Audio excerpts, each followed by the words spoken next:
প্রতিদিনই ভয়াবহতা ছাড়িয়েই চলেছে হাম, বদলাচ্ছে আক্রান্তের সংখ্যা, বাড়ছে মৃত্যুর মিছিল। আজ সিলেট ও ময়মনসিংহে মারা গেছে আরো 2 শিশু। গত 1.5 মাসে হাম ও হাম উপসর্গে মৃত্যুর সংখ্যা ছাড়িয়েছে 250। প্রতিনিধিদের পাঠানো তথ্য ও ছবিতে ডেস্ক রিপোর্ট। 1.5 মাসেরও বেশি সময় ধরে বাংলাদেশের হাম পরিস্থিতি ক্রমেই জটিল হয়ে উঠছে। রাজধানী সহ সারা দেশের হাসপাতালগুলোতে প্রতিদিনই ভর্তি হচ্ছে শিশু। মৃত্যুর তালিকায় যুক্ত হচ্ছে নতুন নাম। রবিবার সকালে সিলেটে হামে আক্রান্ত হয়ে প্রাণ হারিয়েছে এক শিশু।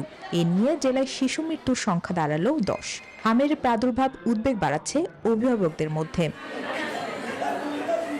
ময়মনসিংহে ভয়াবহ হয়ে উঠছে হাম। মেডিকেল কলেজ হাসপাতালের হাম আইসোলেশনে থাকা 10 মাস বয়সী এক শিশুর মৃত্যু হয়েছে। এ নিয়ে জেলায় মোট মৃত্যু দাঁড়ালো 17তে। শিশুদের নিয়ে দুশ্চিন্তায় অভিভাবক। আজকে আবার কাশি শুরু হয়ে গেছে। ভর্তি হওয়ার পরে ভালো ছিল, দুদিন পরে কালকে হঠাৎ করে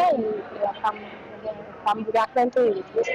রংপুরে হামে এখনো মৃত্যুর তেমন রেকর্ড না হলেও হাসপাতালগুলোতে প্রতিদিনই বাড়ছে উপসর্গ নিয়ে ভর্তি শিশুর সংখ্যা। চাপ সামলাতে হাসপাতালে হয়েছে শিশুদের জন্য আলাদা আইসোলেশন বিভাগ। 3 দিন থেকে প্রচুর জ্বর ছিল, তারপরে মুখে ঘা বেরাইছে।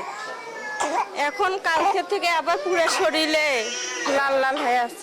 একটু সুস্থ আছে, আর 2 দিন গেলে মাশাআল্লাহ সুস্থ হয়ে যাব। এ পর্যন্ত একটা মরে গেছে, আর সবগুলো সুস্থ হয়ে বাসায় গেছে আর কি। এদিকে কুষ্টিয়া ও গাজীপুরের হাসপাতালগুলোতেও একই চিত্র। প্রতিদিনই বাড়ছে রোগীর চাপ। Desk report, news 24।